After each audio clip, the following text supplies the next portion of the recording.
नमस्कार। दिन भर की बड़ी खबरों में आपका स्वागत है। मैं हूं आपके साथ आराधना।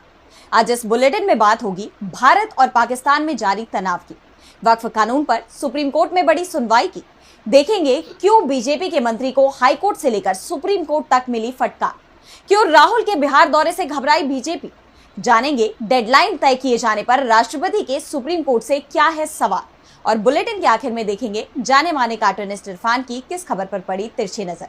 लेकिन दिन भर की तमाम बड़ी खबरों से पहले एक नजर आज की सुर्खियों पर। सुप्रीम कोर्ट ने केंद्र सरकार को दिया निर्देश, बनाई जाएं विशेष पॉक्सो अदालतें, लंबित मामलों के त्वरित निपटारे के लिए दिया गया आदेश। अब भारत में ऑनलाइन भी नहीं बिकेगा पाकिस्तानी सामान, सीसीपीए ने ई कॉमर्स कंपनियों को भेजा नोटिस, उपभोक्ता मामलों के मंत्री प्रहलाद जोशी ने दी जानकारी। कानपुर यूनिवर्सिटी ने इस्तांबुल यूनिवर्सिटी संग रद्द किया एमओयू, तुर्की के विरोध के बीच लिया फैसला। एक दिन पहले जेएनयू ने भी लिया था फैसला। हरे निशान पर बंद हुआ शेयर बाजार, 1200 अंकों की बढ़ोतरी के साथ 82,530 पर बंद हुआ सेंसेक्स। वहीं 395 अंकों की बढ़ोतरी के साथ 25,062 पर बंद हुआ निफ्टी। ये तो थी सुर्खियां। अब बात आज की सबसे बड़ी खबर की। भारत और पाकिस्तान में सीजफायर भले ही हो गया है, लेकिन दोनों देशों में तनाव अब भी साफ दिखाई दे रहा है। पाकिस्तान के प्रधानमंत्री शहबाज शरीफ ने फिर भारत को गीदड़ भपकी दी है, तो भारत की तरफ से भी सख्त रुख इख्तियार किया गया है। रक्षा मंत्री राजनाथ सिंह ने संघर्ष थमने के बाद अब जम्मू कश्मीर का दौरा किया और साफ कर दिया कि भारत में आतंकवाद को बर्दाश्त नहीं किया जाएगा। देखिए ये रिपोर्ट। भारत और पाकिस्तान के बीच सीज फायर हो गया है, लेकिन एलओसी पर अभी भी सेना पूरी मुस्तैदी के साथ डटी हुई है। भारत की तरफ से साफ कह दिया गया है कि अगर कोई भी आतंकी वारदात होती है तो उसे युद्ध माना जाएगा। 4 दिन तक चली लड़ाई को लेकर दुनिया भले ही कह रही हो कि पाकिस्तान को जबरदस्त नुकसान पहुंचा है, लेकिन पाकिस्तान अपनी हार में भी जीत की तलाश कर रहा है। पाकिस्तान के प्रधानमंत्री शहबाज शरीफ पसरूर आर्मी कैंट पहुंचे और टैंक पर चढ़ गए। उन्होंने भारत को धमकी देते हुए कहा कि अगर भारत ने पाकिस्तान का पानी बंद किया तो वाकई खून और पानी एक साथ नहीं बहेगा, पानी हमारा हक है। तो दूसरी तरफ भारत साफ कर चुका है कि पानी किसे देना है और कितना देना है, ये फैसला वो करेगा। 65 साल पुराने सिंधु जल समझौते पर तब तक रोक रहेगी जब तक पाकिस्तान आतंकियों की मदद बंद नहीं करता।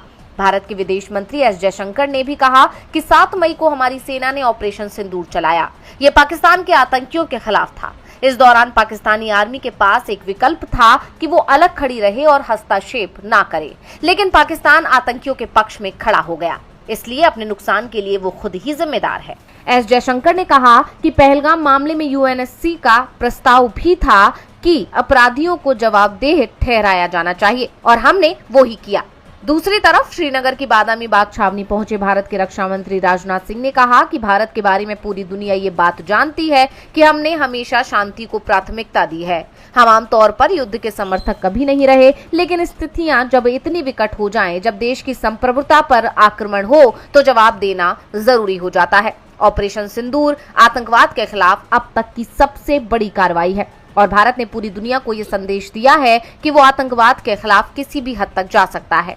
उन्होंने पाकिस्तान को चेतावनी दी कि भारत को धोखा देने का परिणाम उसे भारी कीमत चुकाकर भुगतना पड़ेगा। पाकिस्तान लड़ाई में अपनी जीत का दावा कर रहा है, लेकिन दुनिया पाकिस्तान के दावों की पोल खोल रही है। सैटेलाइट पिक्चरों में पाकिस्तान की तबाही दिख रही है। न्यूयॉर्क टाइम्स, CNN के बाद वॉशिंगटन पोस्ट ने भी अब ये मान लिया है कि लड़ाई में पाकिस्तान को जबरदस्त नुकसान हुआ, उसके एक एयरवेज को भारत ने नुकसान पाया। भारत और पाकिस्तान के रिश्तों को लेकर दुनिया भर में चर्चा हो रही है, तो सुर्खियों में सुप्रीम कोर्ट भी है। जस्टिस BR गवई ने बीते दिन ही CJI का पदभार ग्रहण किया और अगले ही दिन उन्होंने वक्फ कानून के खिलाफ याचिका पर सुनवाई की। कोर्ट में जबरदस्त बहस देखी गई। सुप्रीम कोर्ट ने इस मामले में सुनवाई तक इस कानून के अहम प्रावधानों को लागू करने से रोक लगा दी है। तो और क्या कुछ हुआ कोर्ट में सुनवाई के दौरान, जानने के लिए देखिए ये रिपोर्ट। सुप्रीम कोर्ट में वक्फ संशोधन कानून मामले की सुनवाई हुई। चीफ जस्टिस BR गवई और जस्टिस ऑगस्टिन जॉर्ज मसी की बेंच ने इस मामले को सुना। कोर्ट ने सॉलिसिटर जनरल तुषार मेहता के पिछले आश्वासन को दोहराया कि वक्फ एक्ट के कुछ प्रावधान लागू नहीं किए जाएंगे। कोर्ट ने चेतावनी दी कि यदि इस आश्वासन का उल्लंघन हुआ तो वो इस पर गंभीरता से विचार करेगा। इस मामले की अगली सुनवाई 20 मई को निर्धारित की गई है। सुनवाई के दौरान SG मेहता ने सरकार का पक्ष रखते हुए कहा कि जवाब दाखिल किया जा चुका है। कोर्ट ने पूछा कि क्या ये सुनवाई अंतरिम राहत के लिए है, जिस पर मेहता ने कहा कि अंतरिम आदेश पर विचार में ज्यादा समय नहीं लगेगा। उन्होंने संक्षिप्त नोट्स दाखिल करने की बात भी कही। याचिकाकर्ताओं की तरफ से वरिष्ठ वकील कपिल सिब्बल ने कहा कि उन्होंने संक्षिप्त नोट तैयार किया है, जिसे वो मेहता के साथ साझा करेंगे। मेहता ने कोर्ट से अनुरोध किया कि कई हस्तक्षेप आवेदनों के बजाय केवल मुख्य याचिकाओं पर ध्यान दिया जाए। वहीं कपिल विष्णु शंकर जैन ने कहा कि वक्फ एक्ट में संशोधन के बावजूद कुछ मनमाने प्रावधान बने हुए हैं, जिन्हें रद्द करने की मांग उन्होंने की। कोर्ट ने सरकार के आश्वासन को बरकरार रखते हुए सुनवाई स्थगित की। अब सबकी नजरें 20 मई को होने वाली सुनवाई पर टिकी हैं। वक्फ कानून का विरोध थमने का नाम नहीं ले रहा। इस बीच एक और मुद्दा गरमाया हुआ है। मध्य प्रदेश की बीजेपी सरकार के मंत्री विजय शाह का कर्नल सोफिया कुरैशी के खिलाफ विवादित टिप्पणी का मामला सुप्रीम कोर्ट पहुंच गया है और सुप्रीम कोर्ट ने भी शाह को कड़ी फटकार लगाई। वहीं हाईकोर्ट ने भी विजय शाह के खिलाफ दर्ज एफआईआर को लेकर प्रशासन को फटकार लगाई है। तो क्या है पूरा मामला, जानने के लिए देखिए ये रिपोर्ट। मध्य प्रदेश के कैबिनेट मंत्री विजय शाह के कर्नल सोफिया कुरैशी पर विवादित बयान को लेकर सुप्रीम कोर्ट ने फटकार लगाई है। हाईकोर्ट के आदेश के बाद उन्होंने सुप्रीम कोर्ट का रुख किया था। सुप्रीम कोर्ट में सीबीआई ने भी विजय शाह को राहत नहीं दी और एफआईआर पर रोक लगाने से इनकार कर दिया। सीबीआई ने विजय शाह से उल्टे सवाल कर दिया कि आपको पता है कि आप कौन हैं और आपने क्या कहा है। आप मंत्री हैं, मंत्री होकर किस तरह की भाषा का इस्तेमाल कर रहे हैं, क्या ये मंत्री को शोभा देता है। इस मामले में जबलपुर हाईकोर्ट में भी सुनवाई हुई और कोर्ट ने बेहद सख्त टिप्पणी भी की। हाईकोर्ट ने प्रशासन को जमकर फटकार लगाई। हाईकोर्ट ने एफआईआर की ड्राफ्टिंग पर आपत्ति जताई और एफआईआर में सुधार करने के आदेश दे डाले। कोर्ट ने कहा कि एफआईआर इस तरीके से ड्राफ्ट की गई है जिसमें अभियुक्त की करतूतों का साफ जिक्र ही नहीं है। ये इतनी कमजोर है कि अगर इसे चुनौती दी गई तो ये आसानी से रद्द हो सकती है। हाईकोर्ट ने कहा कि जो आदेश उन्होंने दिया था उसे भी एफआईआर में जोड़ा जाए। इसके साथ ही कोर्ट ने अब मामले की मॉनिटरिंग खुद करने का फैसला भी कर लिया है। जबलपुर हाईकोर्ट के जज जस्टिस अतुल श्रीधरन से जब अटॉर्नी जनरल प्रशांत सिंह ने कहा कि पुलिस मामले की जांच कर रही है, तो जस्टिस श्रीधरन ने कहा कि ये मामला किसी की जान लेने का नहीं है जिसके लिए लंबे समय तक जांच की जाए, बल्कि एक आपत्तिजनक भाषण से जुड़ा मामला है। ऐसे में इसमें लंबी जांच की जरूरत नहीं है। बता दें कि विजय शाह के बयान पर जबलपुर हाईकोर्ट ने स्वतः संज्ञान लिया। कोर्ट ने मंत्री के बयान को गटर की भाषा करार देते हुए कहा कि ये न सिर्फ एक महिला सैन्य अधिकारी का अपमान है, बल्कि भारतीय सेना की गरिमा, राष्ट्रीय एकता और सामाजिक सद्भाव के लिए खतरा है। विजय शाह के बयान को लेकर बवाल मचा हुआ है। विपक्ष उनके इस्तीफे की मांग कर रहा है, तो बवाल राहुल गांधी के बिहार दौरे को लेकर भी मच गया। राहुल गांधी को दरभंगा में छात्रों से संवाद करना था, लेकिन उन्हें रोकने की कोशिश की गई, जिसे लेकर विपक्ष ने एनडीए सरकार को घेर लिया। अपने संबोधन में भी कांग्रेस सांसद ने प्रदेश से लेकर केंद्र की सरकार पर तीखा हमला बोला। देखिए ये रिपोर्ट। बिहार के दरभंगा में कांग्रेस सांसद राहुल गांधी के दौरे को लेकर जमकर हंगामा हुआ। राहुल गांधी शिक्षा न्याय संवाद कार्यक्रम के तहत अंबेडकर छात्रावास में छात्रों से मिलने पहुंचे थे, लेकिन प्रशासन ने वहां कार्यक्रम की इजाजत नहीं दी। इसके बावजूद राहुल गांधी पैदल ही छात्रावास पहुंचे और पुलिस के साथ धक्का मुक्की के बीच छात्रों को संबोधित किया। इसे लेकर कांग्रेस ने अपने आधिकारिक एक्स हैंडल पर लिखा, बिहार की डबल इंजन सरकार ने आयोजन स्थल पर पुलिस भेजकर तोड़फोड़ करवाई और छात्रों को जबरदस्ती वापस भेजा। बेहतर शिक्षा छात्रों का अधिकार है, जिसे बिहार के छात्रों से छीना जा रहा है। हम इस अन्याय का विरोध करते हैं। वहीं दरभंगा में राहुल गांधी ने छात्रों को संबोधित करते हुए कहा कि प्रशासन और एनडीए सरकार मुझे यहां आने से रोकना चाहती थी, लेकिन आपका साथ है तो मुझे कोई नहीं रोक सकता। उन्होंने दलित छात्रों के साथ भेदभाव का मुद्दा उठाते हुए कहा, मुझे पता है कि इस छात्रावास में दलित छात्रों के साथ कैसा व्यवहार होता है। बिहार में हमारी सरकार बनते ही हम सब ठीक कर देंगे। राहुल ने जातिगत जनगणना का जिक्र करते हुए कहा कि केंद्र सरकार ने उनकी मांगे मान ली हैं और अब पूरे देश में जातीय जनगणना होगी। मैं जानता हूँ SC ST अति पिछड़ा हॉस्टल्स में यहाँ क्या होता है। मैं आपको गारंटी देता हूँ, जैसे हिंदुस्तान में सरकार आएगी, जैसे ही बिहार में हमारी सरकार आएगी, हम ये सारा का सारा बदल देंगे और आपके लिए जो होना चाहिए वो करके दिखाएंगे। दरअसल प्रशासन बार बार टाउन हॉल में कार्यक्रम करने को कह रहा था, लेकिन कांग्रेस कार्यकर्ता अंबेडकर छात्रावास में ही आयोजन की जिद पर अड़े थे। राहुल गांधी के दरभंगा पहुंचते ही समर्थकों का उत्साह बढ़ गया। पुलिस ने राहुल और समर्थकों को काफी देर तक रोके रखा। राहुल कुछ देर अपनी गाड़ी में बैठे रहे, लेकिन इजाजत नहीं मिलने पर वो पैदल ही छात्रावास पहुंच गए।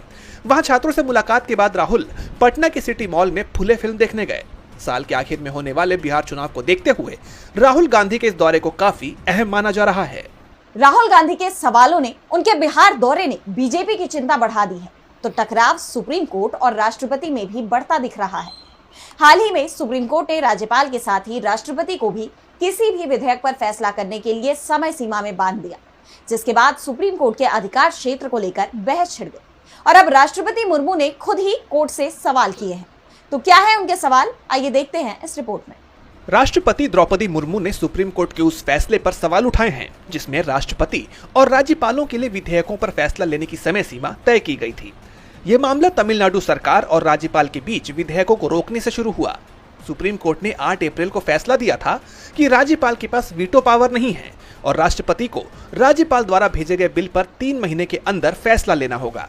इसके बाद अब राष्ट्रपति द्रौपदी मुर्मू ने संविधान के अनुच्छेद 143(1) के तहत सुप्रीम कोर्ट से 14 सवाल पूछे हैं, जिसमें उन्होंने ये कहा कि जब संविधान में समय सीमा की कोई व्यवस्था ही नहीं है तो कोर्ट कैसे कोई डेडलाइन तय कर सकता है। उन्होंने राष्ट्रपति और राज्यपाल की शक्तियों, न्यायिक हस्तक्षेप और समय सीमा पर स्पष्टीकरण मांगा। राष्ट्रपति ने पूछा, राज्यपाल के सामने बिल आने पर उनके संवैधानिक विकल्प क्या हैं? क्या राज्यपाल मंत्रिपरिषद की सलाह मानने को बाध्य हैं? क्या राज्यपाल के फैसले को कोर्ट में चुनौती दी जा सकती है? क्या अनुच्छेद 361 राज्यपाल के फैसलों पर न्यायिक समीक्षा रोकता है? अगर संविधान में समय सीमा नहीं तो क्या कोर्ट इसे तय कर सकता है? क्या राष्ट्रपति के फैसले को कोर्ट में चुनौती दी जा सकती है? क्या कोर्ट राष्ट्रपति के लिए समय सीमा तय कर सकता है? क्या राष्ट्रपति के लिए सुप्रीम कोर्ट की राय लेना अनिवार्य है? क्या बिल के कानून बनने से पहले कोर्ट सुनवाई कर सकता है? क्या अनुच्छेद 142 के तहत कोर्ट राष्ट्रपति या राज्यपाल के फैसले बदल सकता है? क्या राज्यपाल की मंजूरी के बिना विधानसभा का कानून लागू होता है? क्या संविधान की व्याख्या के लिए 5 जजों की बेंच अनिवार्य है? क्या कोर्ट संविधान या कानून से असंगत आदेश दे सकता है? क्या केंद्र राज्य विवाद सिर्फ सुप्रीम कोर्ट सुलझा सकता है? राष्ट्रपति के इन सवालों पर अब सुप्रीम कोर्ट की 5 जजों की संविधान पीठ विचार करेगी। ये मामला संवैधानिक शक्तियों और न्यायिक दायरे पर बहस को तेज कर सकता है। संवैधानिक शक्तियों और न्यायिक दायरे के बीच बहस तेज होती दिखाई दे रही है तो देश में तुर्की का विरोध भी तेज होता नजर आ रहा है। भारत और पाकिस्तान संघर्ष में तुर्की ने खुलेआम पाकिस्तान का साथ दिया, जिसे लेकर देश भर में नाराजगी है।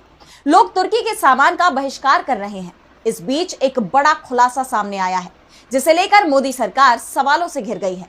तो क्या है पूरा मामला, जानने के लिए देखिए ये रिपोर्ट। भारत पाकिस्तान में तनाव को लेकर तमाम देशों की प्रतिक्रिया सामने आई। इस दौरान जहां कई देश दोनों पक्षों से शांति की अपील कर रहे थे, वहीं तुर्की का रवैया भारत के लिए चिंताजनक दिखाई दिया।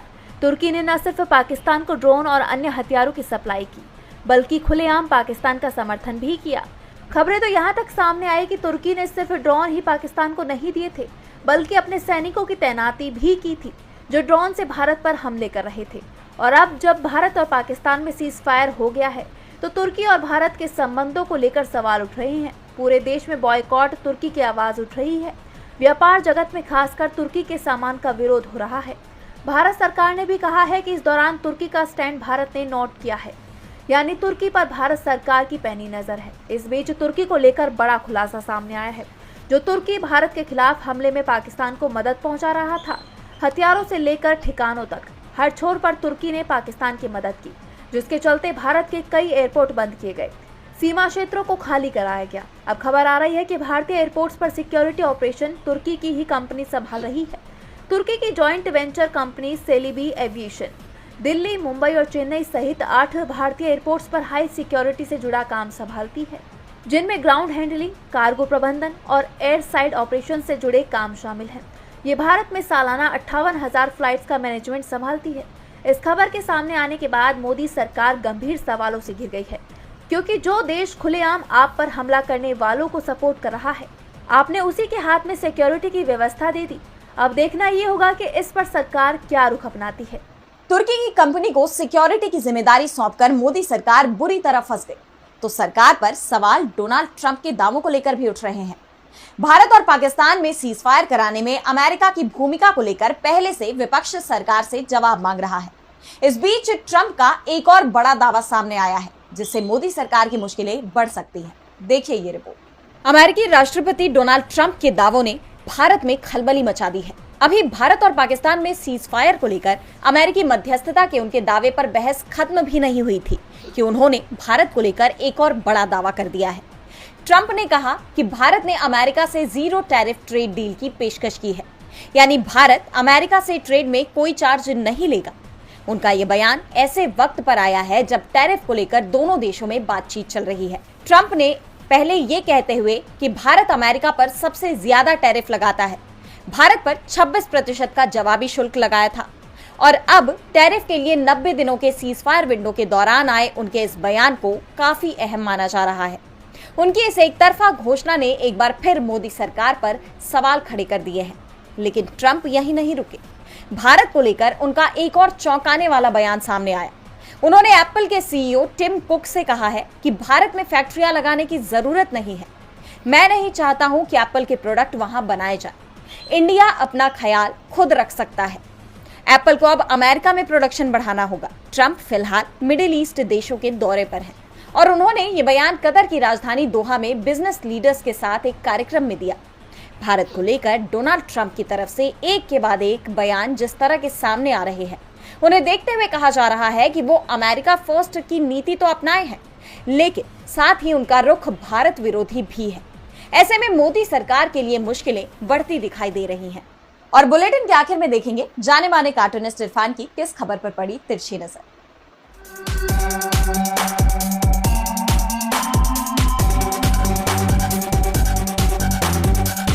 सीज़फायर के बाद में भारत के दुश्मनों से बदला लेने के लिए भारत ने अब अपनी कार्रवाई शुरू कर दी है। अब देखिए न, टर्की जो पाकिस्तान के साथ में युद्ध जैसी जो स्थिति बनी थी उसमें पाकिस्तान का साथी बन गया। तो भारत ने क्या किया, भारत ने जेएनयू से तुर्की का कोर्स नहीं पढ़ाने का ऐलान किया कि वहाँ पर अब तुर्की नहीं पढ़ाया जाएगा। लेकिन चाइनीज़ का क्या करें, चाइनीज लैंग्वेज भी तो चलती है। क्या चाइना ने हमारे साथ में अच्छा किया? चाइना ने खुलकर पाकिस्तान का साथ दिया और पूरी तरह से भारत को कमजोर करने की कोशिश की। तो ऐसी स्थिति में भारत को क्या करना चाहिए? चाइना के साथ में क्या इसी तरह के मधुर संबंध बने रहना चाहिए? क्या भारत के प्रधानमंत्री उसी तरह से चाइनीज राष्ट्रपति के साथ में झूला झूलते रहेंगे और सिर्फ देश की जनता के हर दिवाली पर चाइना के सिर्फ पटाखों को ही बैन करती रही?